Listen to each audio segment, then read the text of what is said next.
നിയന്ത്രണം വിട്ട ഇരുചക്ര വാഹനം വൈദ്യുതി പോസ്റ്റിലിടിച്ച് യുവാവിന് ഗുരുതര പരിക്ക്. തങ്കമണിക്ക് സമീപം നീലിവയൽ വട്ടുകളത്തിൽ അമലിനാണ് പരിക്കേറ്റത്. ഇന്നലെ രാത്രി 8 മണിയോടുകൂടി തങ്കമണി തോപ്രാംകുടി റൂട്ടിൽ പ്രകാശിന് സമീപമാണ് അപകടമുണ്ടായത്. ഗുരുതരമായി പരിക്കേറ്റ അമലിനെ എറണാകുളത്തെ സ്വകാര്യ ആശുപത്രിയിൽ പ്രവേശിപ്പിച്ചു. തങ്കമണി തോപ്രാംകുടി റൂട്ടിൽ പ്രകാശിന് സമീപം ഇന്നലെ രാത്രി 8 മണിയോടുകൂടിയാണ് അപകടമുണ്ടായത്. പ്രകാശിൽ നിന്നും നീലിവയലിലെ വീട്ടിലേക്ക് മടങ്ങുകയായിരുന്ന വട്ടുകളത്തിൽ അമൽ സഞ്ചരിച്ച ഇരുചക്ര വാഹനമാണ് അപകടത്തിൽപ്പെട്ടത്. ഇറക്കത്തിൽ നിയന്ത്രണം നഷ്ടപ്പെട്ട ഇരുചക്ര വാഹനം വൈദ്യുത പോസ്റ്റിൽ ഇടിക്കുകയായിരുന്നു. വേനൽ മഴയും മഞ്ഞും കാഴ്ച മറച്ചതാകാം അപകട കാരണം എന്നാണ് പ്രാഥമിക നിഗമനം.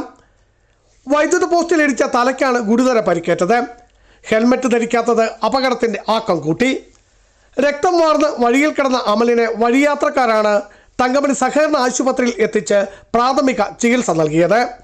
തുടർന്ന് ഇടുക്കി മെഡിക്കൽ കോളേജിലും അവിടെ നിന്ന് എറണാകുളത്തെ സ്വകാര്യ ആശുപത്രിയിലേക്കും മാറ്റുകയായിരുന്നു. തീവ്രപരിചരണ വിഭാഗത്തിൽ കഴിയുന്ന അമൽ അപകടനില തരണം ചെയ്തിട്ടില്ല. തങ്കമണി പോലീസ് കേസെടുത്തു. ബിജു വൈശൻ പറമ്പിൽ, ഇടുക്കി വിഷൻ ന്യൂസ്, ഇടുക്കി.